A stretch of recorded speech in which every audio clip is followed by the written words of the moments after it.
Joining me today is Steve Wiideman. He is the founder of Wiideman Consulting Group and has spent the last 15 years helping local and e-commerce business improve their search engine optimization and paid search advertising. After years of working in the corporate world and in agencies, his passion to help small businesses led him to transition to starting his own consultancy firm. Today, he helps business owners better understand their SEO and see ROI from it. Thanks for being on our show today, Steve. Thank you so much for having me. Anytime I get a chance to share my experiences and prevent other entrepreneurs from going through some of the craziness that I've been through, I'm all about it.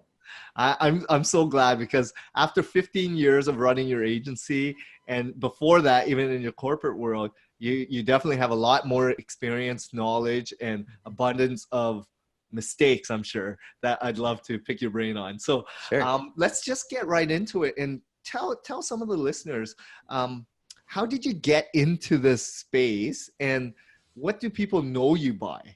Sure. I think I got into it in necessity. I had a lot of web design clients back in the late 90s and early 2000s. And, once the site's set up and it's functional, there's not really a continued need for you other than, hey, can you add a picture or something like that? So I thought, as a freelance, I was working for IBM at the time and freelancing, doing web design work. I said, the only way I'm really going to build, a stream of income that I can count on, like a predictable stream of income, is to have a service that's recurring. And so the clients came back and I said, I've got my beautiful little website listed on my business card. And again, this is early 2000s before there was a lot of e-commerce or any of that kind of stuff happening. It wasn't even like an Overture or anything at that time. So I said, hey, why don't I try to get people to come to your website? And so I started studying, all sorts of digital marketing, from email marketing to affiliate marketing to search engine marketing and all of the different mediums that play a role in your holistic, digital marketing strategy. And from that, I just developed a passion. And when it got into search engine optimization, it became really competitive because there's only one position one, right? So I decided, I really enjoy this. It's fun. It's challenging. I picked up a role at Disney. I was the SEM account manager for Disneyland.com and Adventures by Disney. And I was really frustrated that my ads weren't performing as well as I'd like them to, because the landing page experience in some cases was all Flash. It was horrible. You couldn't even crawl the page. It was all just a Swift file. So I talked to my boss and I said, hey, can I do a little bit of SEO? Because I think it'll benefit my ads and we'll start to see more traffic organically. And I had to convince him that I knew enough about SEO to be able to take on that additional role. And I did. I created a page. I showed him how I got to the first page in a few months. And he says, it's great, but you're not number one. I'm like, oh. So I go a few more months. I do some speaking. I influence search behavior a bit just to kind of escalate it. And within 6 months, I was number one for a really, competitive search term. And, it gave me the opportunity to take what I really enjoyed, the passion I had toward the organic side of search, and apply it toward a really exciting account with, Disney Parks and Resorts, or Disney, at the time, Disneyland.com and Adventures by Disney, which is part of the Parks and Resorts organization. So that was kind of my, stepping out of freelancing and working on smaller sites to really starting to do search in the corporate world. And like with any entrepreneur, you start just by sort of doing this stuff on the side, and I'd been doing stuff on the side for years, but now I decided I'm going to make it official. I'm going to write some information products, and I'm going to share what I've learned. I'm going to create a blog and do all these things while I was still full-time at corporate. Once that income started surpassing my day job, that's when I decided, okay, now's the right time to move away from, the long commutes and, being undervalued in a corporate environment and sitting in a cubicle all day to really giving myself the freedom to set my own schedule and work where I want to work and be home with my kids. At the time I had two, really, really young children. So it, at the timing couldn't have been better. Anyway, so that's kind of how I got into it. And as part of that passion, as timing would go, I got a postcard one day from a career college that said, hey, we've got an e-business management course that you could take, and it's hands-on, and you'll learn server administration. You'll learn how to set up and install Apache and Windows, and you'll get to play with SQL databases, and you'll get to learn some basic programming and QBasic and take all of those different disciplines from design and web development and server, and apply it toward project management to create, and manage an e-commerce website. And so I jumped at it.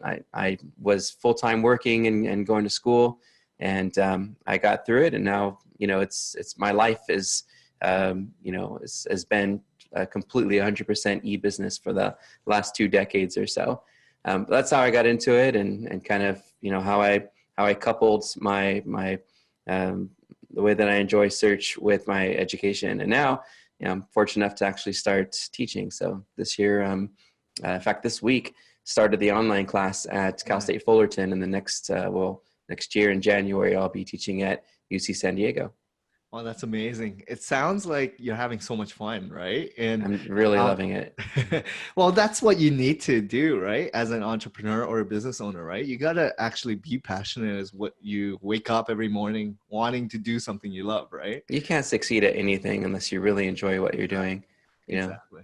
So I'm going to just ask you, before you got into working at Disney, did you study like IT, or what kind of background can you talk about? Sure. Yeah. I actually started, I mentioned IBM. I was on a contract with a healthcare company called Pacificare. I think they're United Health now.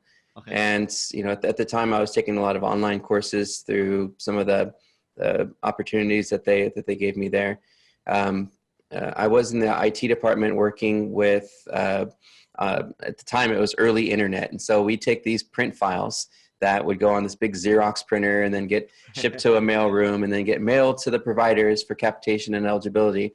And my job was to profile those different pieces and put them online so those providers could get the data instantly.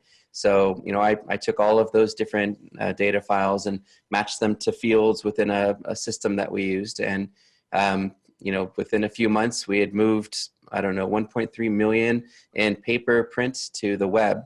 And that's kind of, and at that time I was working with open VMS systems and Windows in the military. I was in the military in 94. And, I got to work with, a process called Task Force 21 and working with, soldiers and teaching them how to use laptops. And I kind of always been, a computer nerd from my Apple IIe days all the way up until, today.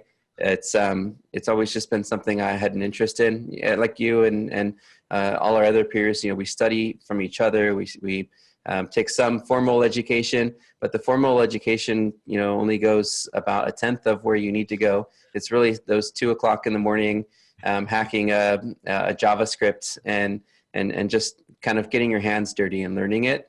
When I was in college, I took all my notes in HTML. So to tell you how much of a geek I was.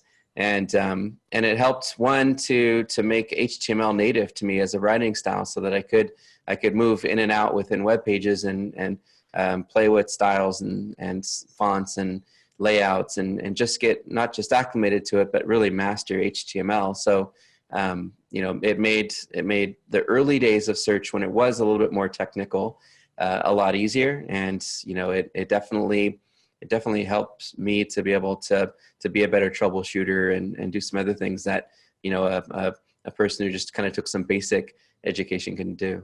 Yeah, definitely.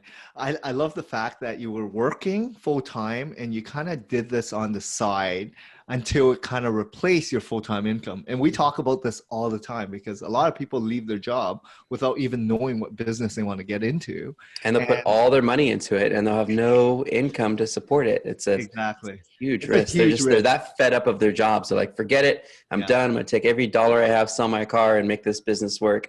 And they buy all this stuff that they think they need all out the gate, and they go broke. And now not only can they not afford to keep their business going, but now they have no money and they got to go back and get a job again. And just this endless cycle. Exactly. And they don't even know if they really are passionate with the job or not, right? Like, that's the biggest challenge. They just want out. They just want out. They hate what they're doing so badly that they just want to liquidate or get whatever out of it and then move on, right? Yeah, but we've all had a few of those.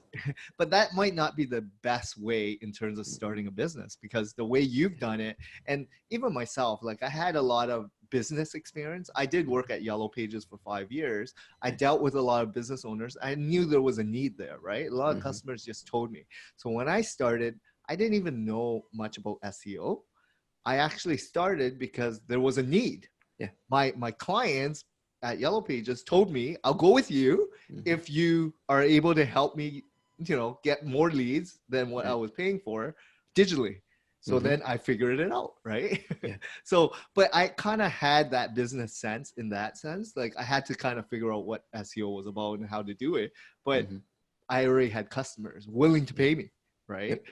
So it was a little bit different in terms of the journey. But the key is really never leave something that is really good unless you know it's really going to supplement or at least be a par, right? Right. There has to be a demand. The big demand right now is ADA compliance. Is just blowing up everywhere. Like we work with some folks that do ADA, and they're slammed. They're like booked for the next several months because of the need for ADA compliance, because so many businesses are getting sued. It's really smart, to pick an industry where there's going to be a high demand. Internet security. It's becoming more and more of a big deal with all the vulnerabilities of devices that can be easily hacked and data being shared from, and it's brilliant. And so I saw the same vision. I thought, what, one day every business is going to have a website, and I can't imagine this internet thing ever going away because it's so helpful and the information is right at our fingertips. And so I grabbed something like you'd mentioned that I knew would have some longevity to it. And I'm really glad I did, because we've had a lot of fun, had a lot of successes. It's a lot of hard work, a lot of late nights, a lot of work throughs, a lot of fire drills and fire alarms and the roller coaster of the entrepreneurial world. But at the same time, I have the freedom now to have a corporate culture that's relaxed without time cards or politics. We have a team. There's no bosses. We can all take off for some team building and go grab some drinks because we've been working hard all week. We have the freedom to do that. In the corporate world, it's so rigid and structured and policies, and it's just not something that you look back on and go, gee, I'm glad I did those 40 years at this company doing the same routine every day for 40 years. You have the flexibility to scale and adapt and change and grow. And I don't know, I just love that part of not being in that corporate world anymore. I think the difference is you're a business owner or you're an entrepreneur.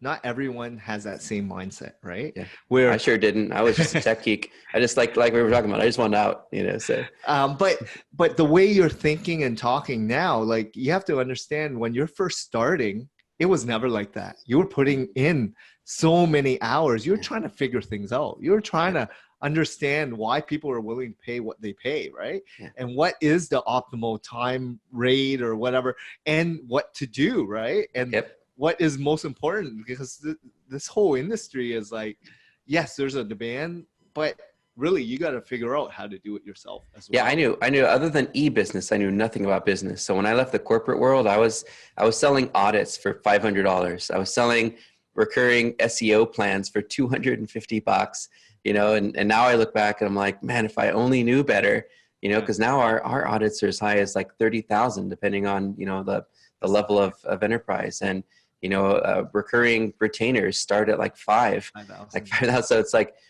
man, if I only would have known. But because we're not really businessmen, we're IT tech geeks, right? In a way, when we start in this industry, we don't really know about running a business. And one day you look back, you're like, what, the hats I wear involve, even if you're not completely in charge of it, involve finance, HR, operations, HR, leading, training, managing, it's retention sometimes, it's sales.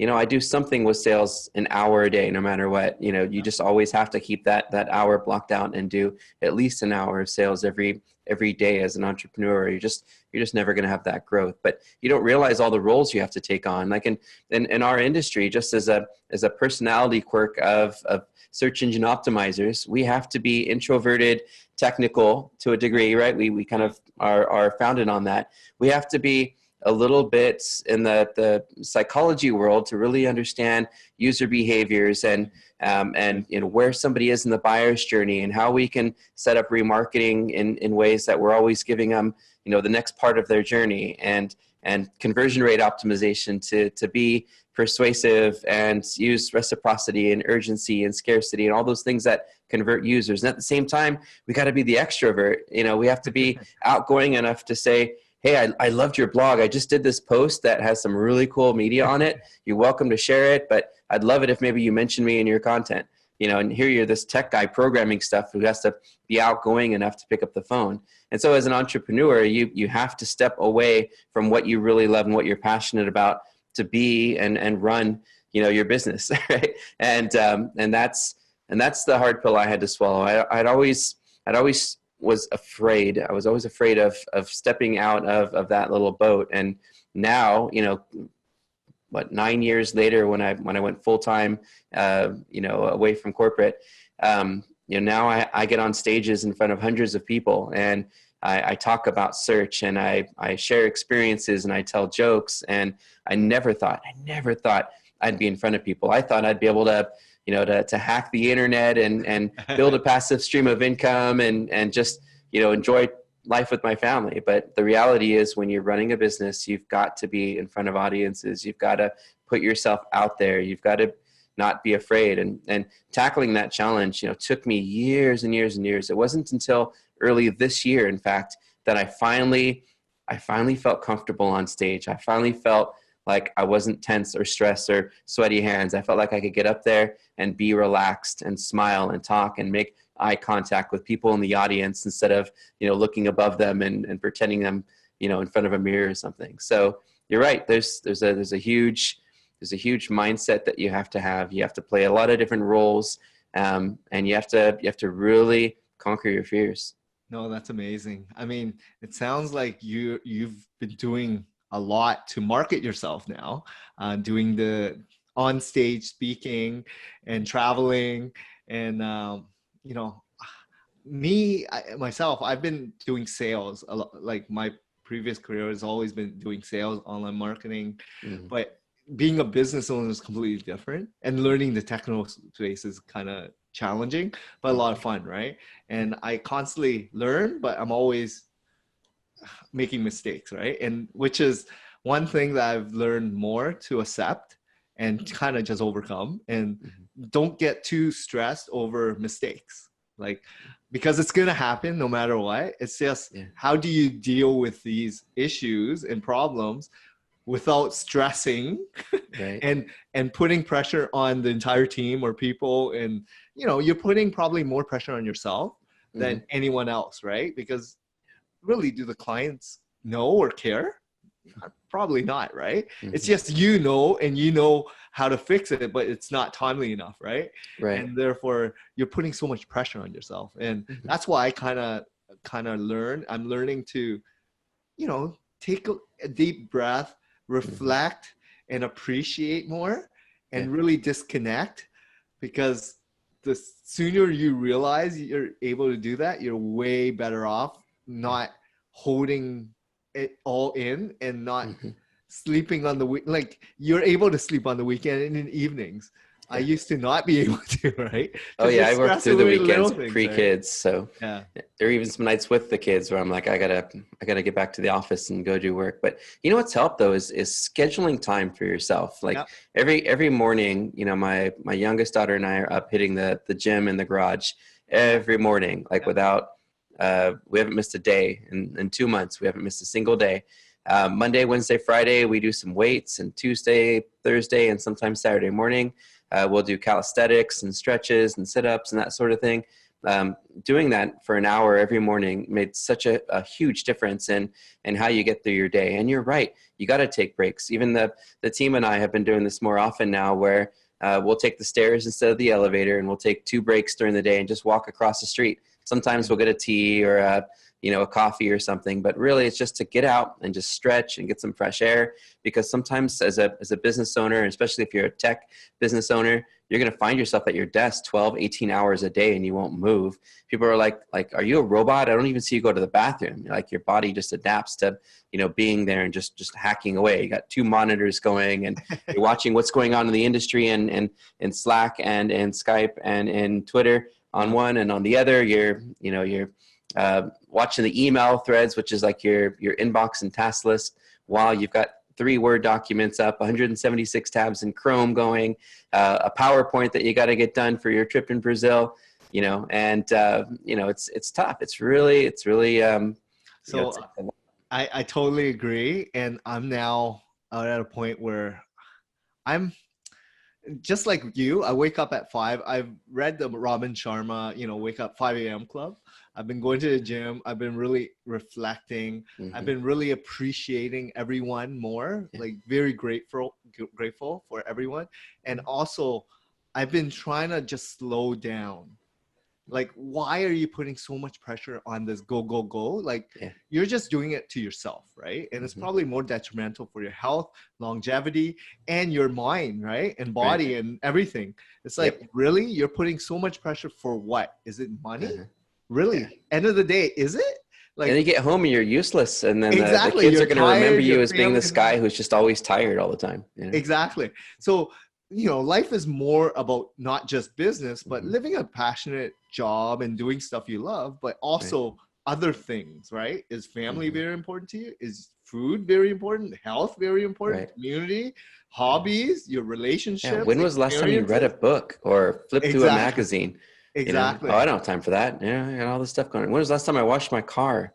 It's like, that's what the entrepreneur life, can be like. And you're right. You need to find balance. And one of the things I think that helps too is sometimes it's just hiring the right people and being okay with spending some money and delegating a lot of the more time consuming tasks, Yes. I've been doing a lot more of that, just hiring more VAs and people assistants to do stuff that I just despise and waste a lot of my time. My time could be way more valuable just dealing with stuff that really matter, right? It's true.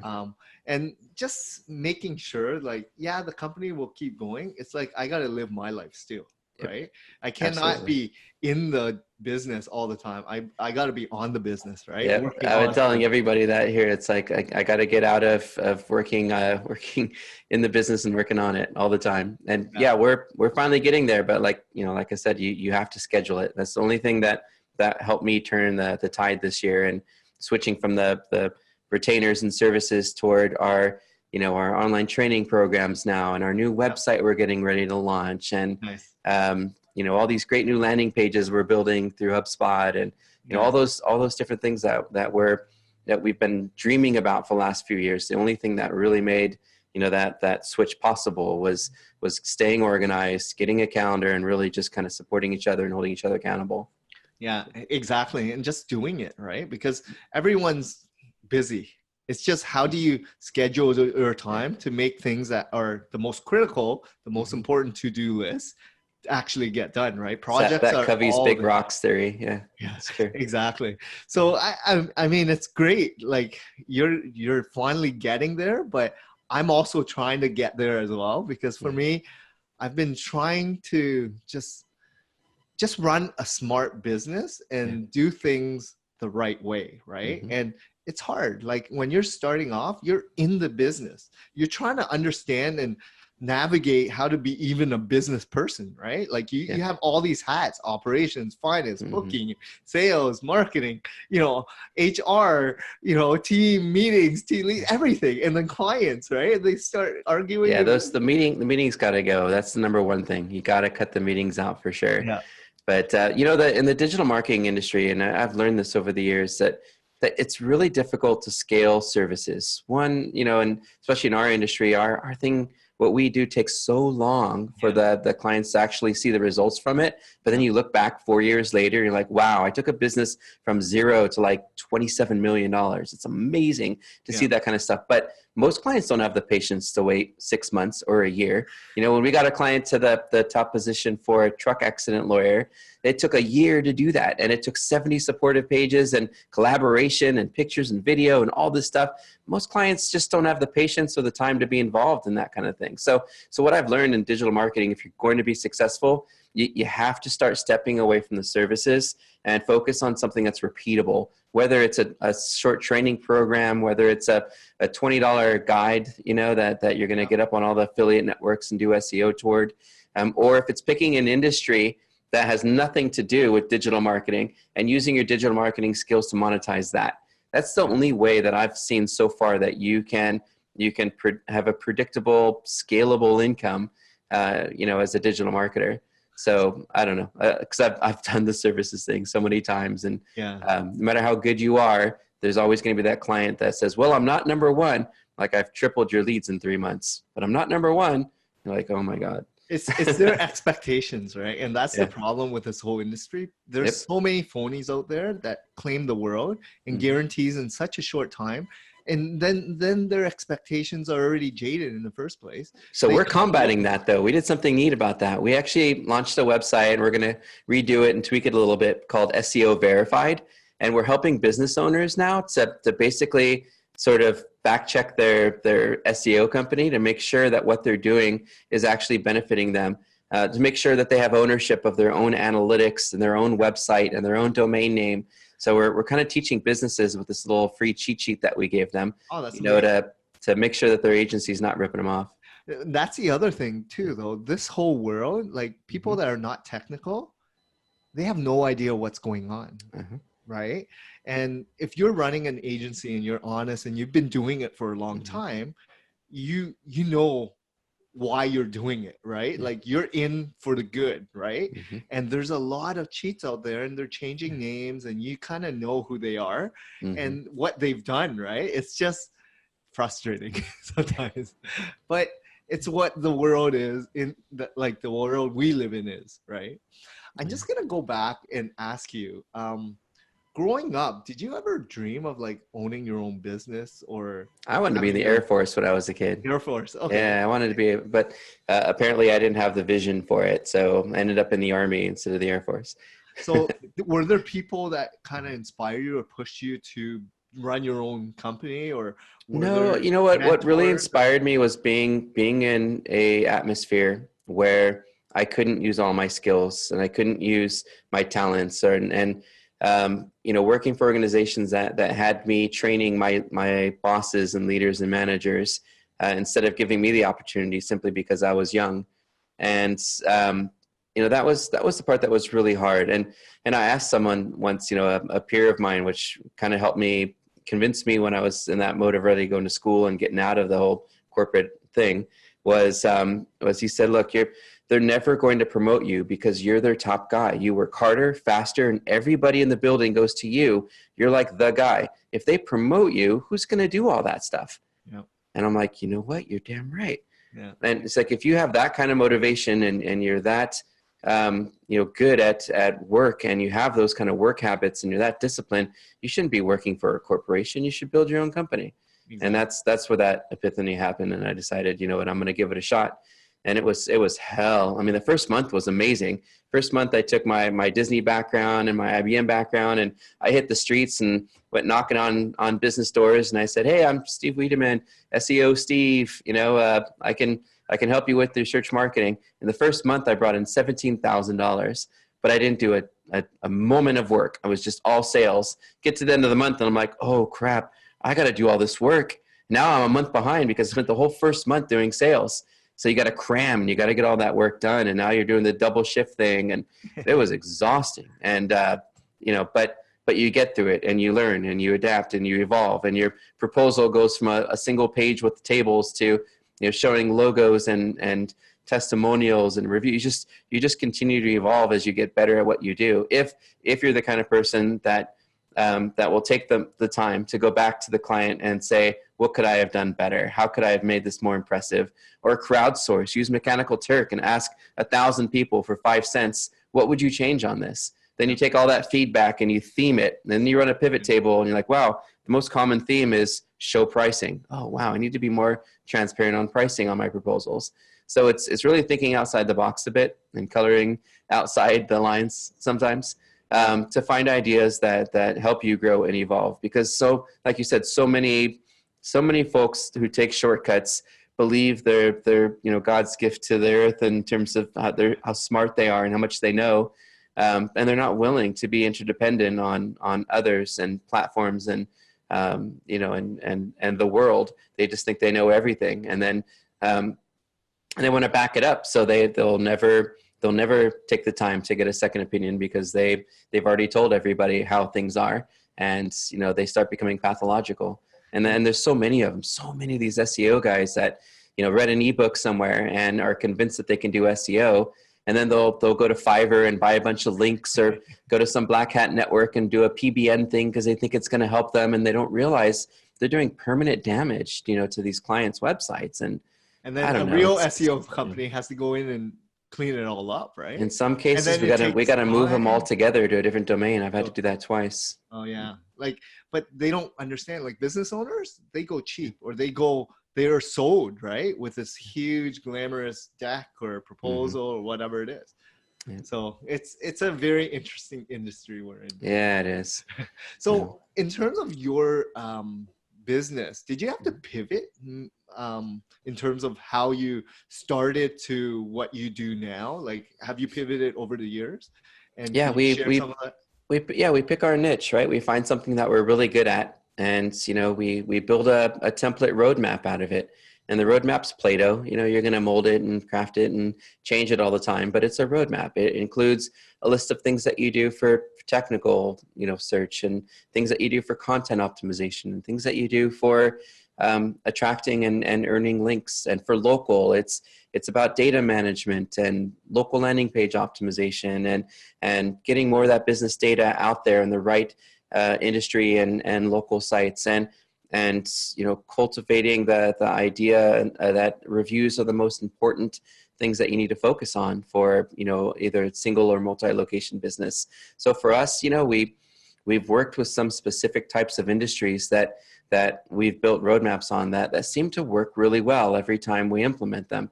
And those are multi-location franchises, and stores and just law firms are also great to consult for, because they typically, sometimes they have their own internal staff, and all you have to do is load up their PM system with what to do and some training videos, and then just stay on retainer to help them through those tasks.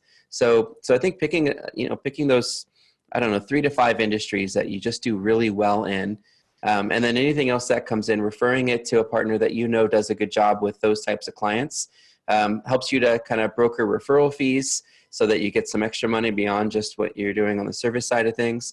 And it allows you to master, like I was talking about mastering HTML, allows you to master an industry like law or franchise or e-commerce, So I think that's where we've pivoted is instead of just being the end all and we'll help everybody, it's nope, we're just going to focus on paid and organic search, and we're going to focus on location, multi-location, and specific e-commerce. And that's kind of made all the difference. Now this year, the pivot is trying to break away from that altogether. By the end of next year, some of our larger contracts are going to start to mature. And when they do, just like the corporate world freelance transition, we're going to start transitioning away from services altogether and be focused 100% on innovation and building out-of-the-box templates and frameworks for managing voice search and some of the new technologies that are coming out, because it's repeatable and it's scalable. So that's the pivot, is to create that model. Well, and that's the whole point of running a business, right? It's the recurring, repeat, and scalability, right? Yep. And that's why, ventures and VC and startup, all they want is SaaS, right? People that can grow in 10x or 20x their business, right? Which is, 1 in 20 or 1 in 50 actually get some break even. Like it's very challenging just because there's so much advancements going on, and Yeah. there's so much competition. You But know, as it long as takes you have 3 to 5 years, right? Is what they say. And you know, we hit our fourth year in 2019, and yeah, you know, now we're profitable. No more business loans and crazy stuff, you know. But it's a lot of learning, and it does take 3 to 5 years to really exactly. have things figured out. So if you make it to year 4, you're pretty good. You know, we're about to hit year 5 in about 2 months. So you know, we finally figured out our MO, and you know who our team is, and where we want to go in our vision. You know, but it's never the same as from when you start out the gate. It's going to evolve and change, and Definitely. if you don't have the ability to adapt, you're, like you mentioned, you're going to put a lot of pressure on yourself, and you're going to be really stressed out. So so be ready, be moldable, be versatile, and be open minded. Definitely. So can you share some of the mistakes that you've kind of made over the Sure. years? Can you think of maybe one or two major ones that you kind of did or didn't do, and how did you overcome them? Sure. I'd say one of my funniest mistakes in the corporate world, anyway, it was a specific thing. It was me taking the advice of a publisher. And you know, publishers are great, but they want you to spend money. And so I'm there one day at Disney working on some pay-per-click for pay-per-clicks, you know, the ads, of course, in search engines. And so in Yahoo, I just wasn't spending the budget that was allocated. 2 months go by, and I'm like, I don't know what's going on. So publisher says, well, just turn off the budget and just let it run. And you know what, you could try the display network. And I'm like, you know, that's if I could spend the budget a little bit and try it, why not? And so I did that. The next day it came in and it spent like $5,000 overnight. And so I'm packing up my desk thinking, oh, I'm done, I'm fired. Turned out it balanced out still, and we did sell some tickets. But the bad decision was not talking to the other team members, not talking to the managers, and just taking the publisher's advice and spending a bunch of money.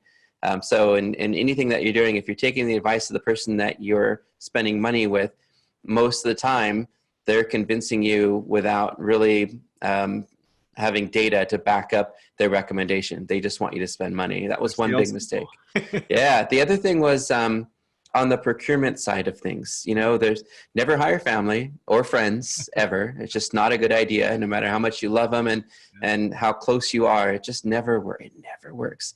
And don't hire people thinking you can train them. If you're an expert in an industry, if you are sort of, you know, 10, 20 years vested in what you do, you're very specialized, and you're considered to be, you know, one of the best at what you do, don't hire people and think that you can train them, you know, to be where you are in a few months when it took you, you know, 2 decades to get there. One of the challenges I had when we did have a team at the time, I think we had about 13 employees, and several of the employees could do about 75% of their job.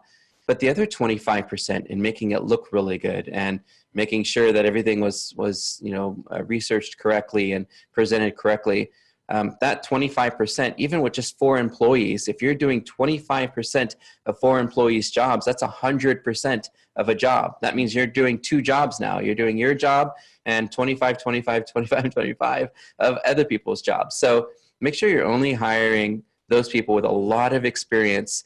Hire somebody that's going to teach you something. If the person that you're hiring can't teach you something, and you're better than them, you're going to find yourself always frustrated because they're never going to be you or at your level. So I would say on the procurement side of things, don't hire someone until you've got the budget to afford that person who can teach you something. Only hire people that are better at you, better at what you do. I have a client who does that. He only hires experts to come in. They come in, you know, at least once a month.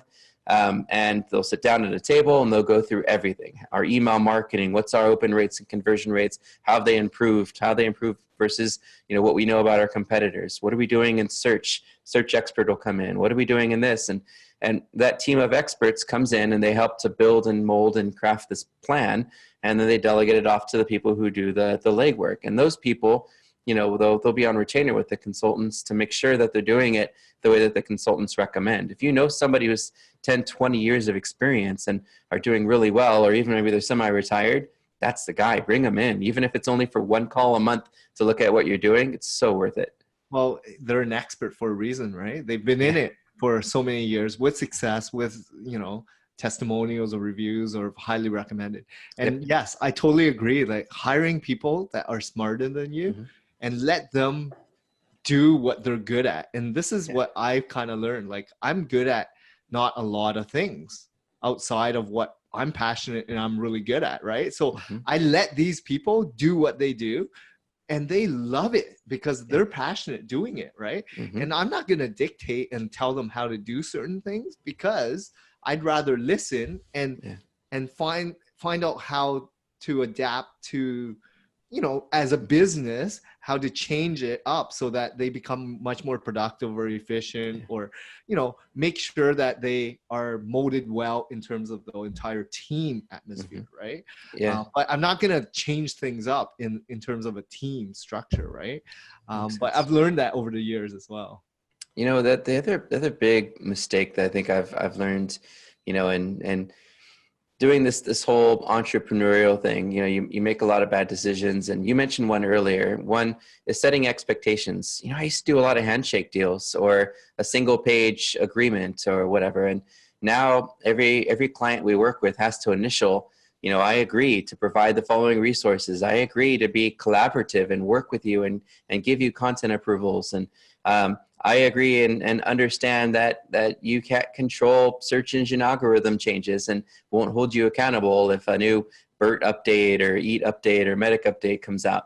You know, so you know, setting those expectations and making the client initial that they understand it has made a huge difference. I mean, we had clients you know, 5-6 years ago before we incorporated that would just beat us up every day because we didn't set good expectations. And I found myself, you know, working all hours of the nights trying to make these clients happy, you know, and I'm like, man, these guys are getting, and they're making all this money and they're haggling me every day. And because I'm this nice guy, tech guy who doesn't know how to run a business back then, you know, I did anything and everything to keep from getting a bad review or keep this guy from yelling at me, you know, and you don't have to worry about that if you set expectations up front and the client has an interest. When you start pursuing new clients in digital marketing, you're going to get clients that are going to give you hell. If the client comes to you because they understand what you do and they need what you do, there's a client that's going to be great to work with. You just know it. So I would say, don't, if you're in digital marketing anyway, don't actively pursue clients. If you want to draw them in through search marketing and search optimization and through email and through advertising and so forth, go for it. But cold calling and doing that sort of thing, it's just going to work completely against you because you're going to spend your whole time with that client convincing them why they need you, convincing them that you're doing a good job. Those aren't the kind of clients you want. So I would say that's a mistake that, you know, that we'll never do again. We'll never cold call ever. Yeah, inbound leads are always great. Referrals are Hmm. always great. Absolutely. And, you know, people that see your social proof, right? And your reputation's on the line. So, Hmm. yeah, I was fortunate working at Yellow Pages because I was able to see how they set precedents where they were in control. Anytime anyone wanted to advertise, you got to dictate how things were going to be, Right. right? So it's very similar to how I kind of structured this business because I was like, Awesome. if they need me, they're Hmm. gonna, it's like positioning yourself as like a lawyer, right? You bill Hmm. by the hour or you bill for your time and expertise, right? Right. And at the beginning, yeah, you just wanted to kind of get a name out there, social proof, get some good reviews and testimonials. But over the years, you kind of built that reputation, right? And then you're able to now position yourself where you're like, I know what I'm doing. I'm not just trying to fake it till I make it or pretend like I know what I'm doing. I actually do. I have a lot of proof and clients that are continually paying for, you So know, you a don't monthly fee. need to discount. You don't need Exactly. to, and it's okay to say no. Sometimes as Exactly. And that's the entrepreneurs, we have biggest that thing. desperate mentality of, well, maybe I can work something out with you, or maybe we can. If they're haggling you now, they're always going to haggle you. So if they're Exactly. not willing to pay what your rate is, that's Then not there's worth it. other people that are, and you invest your time in those people. And I've learned that over the years as well. And it's a great position to be in, actually, because Yeah, you're it's less amazing. They stressed. really appreciate you. You know. They appreciate you and you're less stressed because you know that person that is haggling, they're going to be on your case tomorrow or next week and the next month and the next month. and they're already causing you headaches. Yeah. So why even take them on? And the opposite client is amazing. We have a client this week who said, you guys have been doing such a great job for us that we want to treat you all to lunch. Where do you want it catered?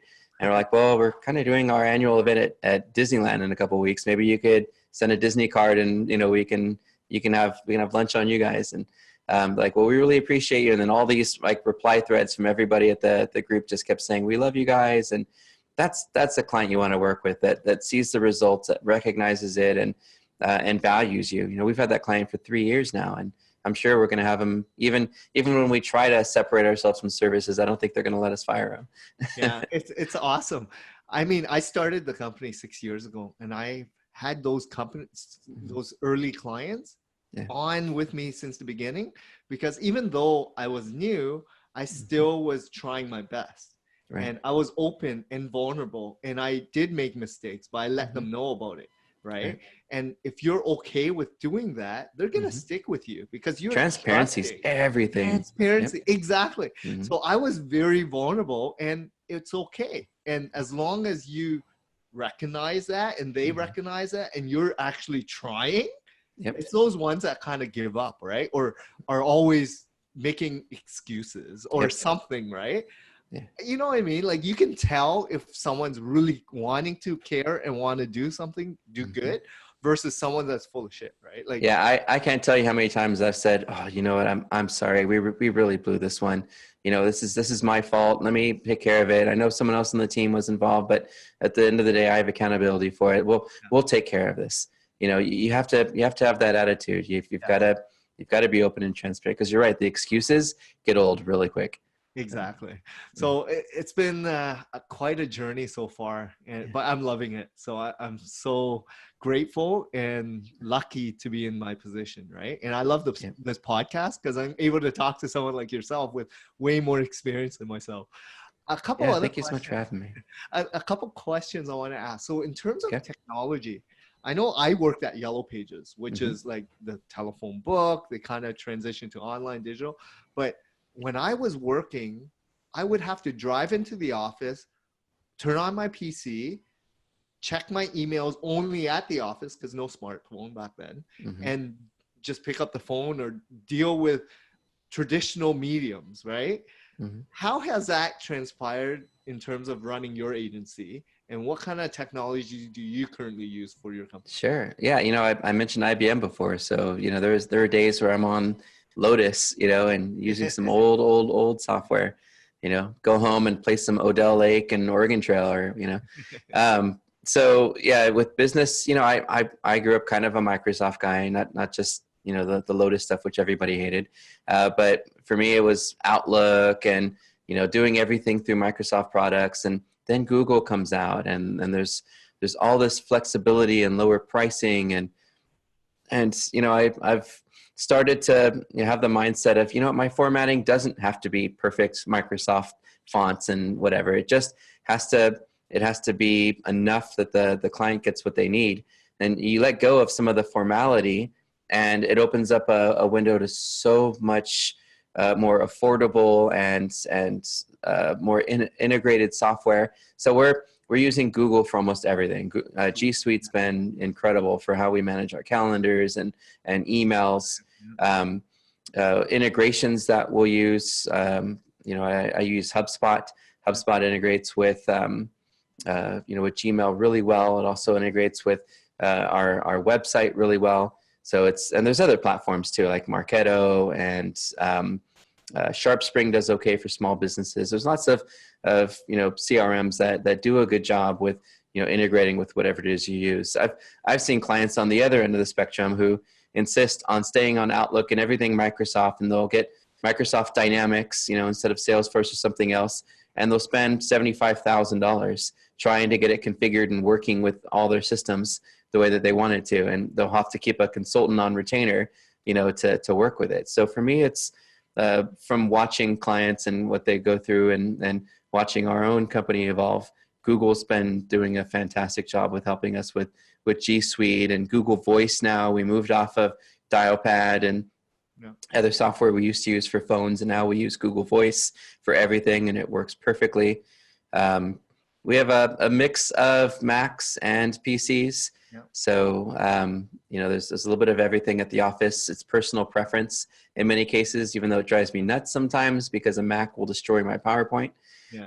But that's okay. We work with it, and, we make it work for everybody based on, what they're comfortable with. So technology wise, again, it's a little bit of a hybrid of Mac PC. For infrastructure, G Drive has been fantastic. We even use it as a file share. So, everybody shares files within a WCG marketing, WCG clients, and WCG legal templates training. We've got all those organized in the same way you'd use a file server like Microsoft. And it works. For video, we just moved off of, or in the process of moving off of Wistia, and we're using, what was it called? Vidyard. Vidyard it seems like it's going to be a little bit of a better platform for us for hosting some of our training videos and other media, because it does have analytics integrated and some other cool things.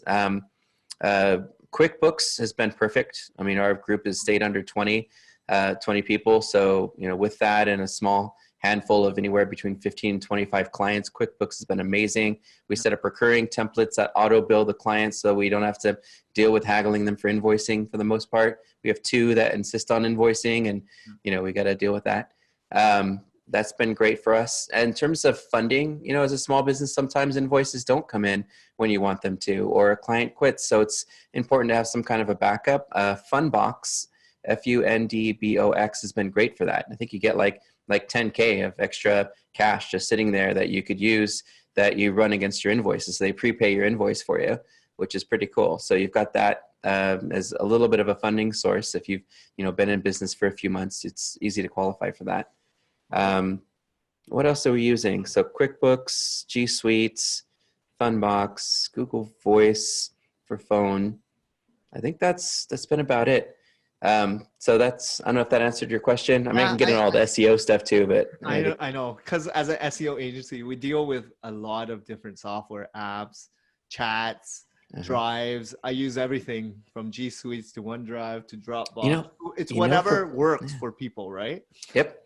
For project management, though, we've gone through everything, man. Basecamp, we've done, we've done Asana, Trello, everything you can imagine. We really like Monday.com. Used to be the Pulse.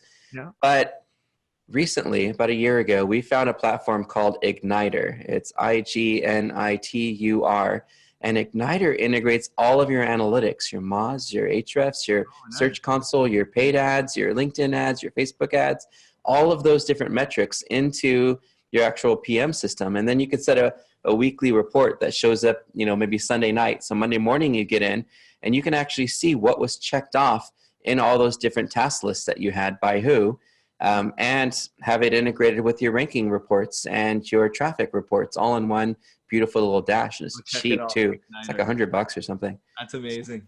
Yeah, like I've used so many, and again, this whole industry, right? Like you're gonna try it, and it's all really on adoption on your team, and everyone that actually, because if it takes too long to figure it out and waste so much time, like it's not worth it, right? You go with what works for the team, and if it's simplified, like if it's Google Drive, use Google Drive. Who cares, right? Like it's easy. Everyone knows how to use it, right? Like so. I get it. As an SEOer, we know what is important for us, but as like an entrepreneur, it's just whatever works, right? There's so many softwares, there's so many apps, there's so many different widgets. And yes, it may save you time, but it may also drain you a lot of time to figure out how to use it and how to connect it with different software apps or clients, etc. So, it's important to just figure out what's important to you, right?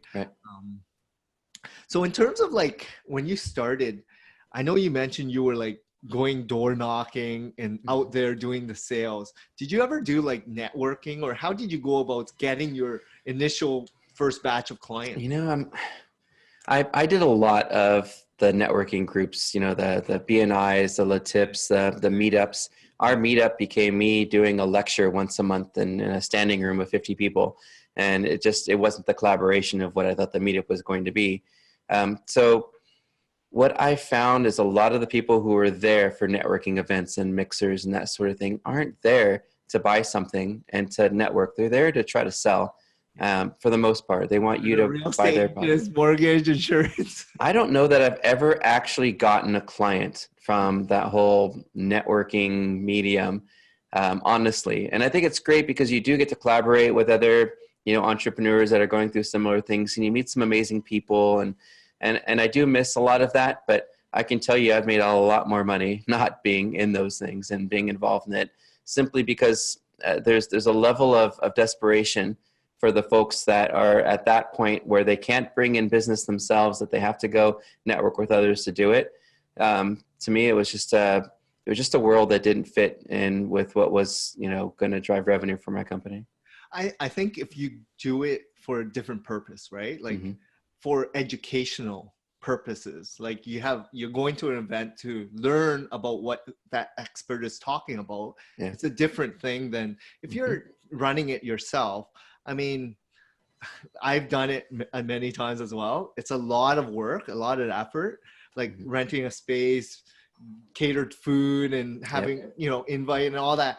It's like months of work. And for what, right? Yeah. Like all you want is at least some interest, but nothing comes out of it. So you try it for a couple more months and you're like, I just wasted 20 hours doing this. I could have done it, worked on a client and got way better results, and maybe they send referrals, right? But at the beginning, and I think right now, like there's two types of networking. You can do digital online forums and groups, right? And maybe that's a good way that saves you a lot of time, right? Oh, that's what works for me. Like in the networking groups, it's just a lot of time away from home. It's usually after hours. It's a lot of effort. But the groups we're in, and Facebook alone, there's so many. There's the SEO lab, and there's so many different groups that you can be involved in, where we actually do a lot of networking throughout the day. People are saying, hey, what do you guys think of this? Or what are you guys doing for that? And as a community, we're helping each other and we're sharing, and there's a lot of DM me and I'll help you out, and that's really where you want to be, is in those groups with the other experts in what you do, rather than in a group of people who have no clue what you're doing, and you're going to have to spend a lot of time convincing, and explaining. You just jump into those groups with the other folks that are just like you. You make a lot of friends, you meet up at the conferences. It's great. I think it's different now because you're much more seasoned, but when you're starting off, you don't know what works and what doesn't work, right? Especially if you're new to the industry as well, right? If you're in SEO and you go to these SEO groups, you have no idea what they're talking about, right? And you're just starting off. So getting your foot wet, I would say try different things, right? But go in for a purpose of getting to know people on an and listen, and listen versus trying to sell them stuff. Give stuff, right? Give stuff away, get to know people and build relationships that matter, that actually make an impact versus trying to just sell. And that's the problem. Get your memes ready. Right? Because this is the thing. People go to these network groups, here's my business card. I'm like, who are you? What do you do? And why do you want me to use you? I don't know anything about you. Can you get to know me a little bit before you give me my business card? Right? Yeah, no kidding. It's like, I don't even bring my business card. If they really want to get to know me, they'll ask me questions, right? Like, it's true. So it's interesting how I've kind of learned as well over the years, just watching other people and going to a couple, talking on a couple, and then, you just learn, right? You evolve, you get smarter. Just as a business owner, it's the same thing. You try to adapt and get smarter, right? It's true. So just a couple last questions.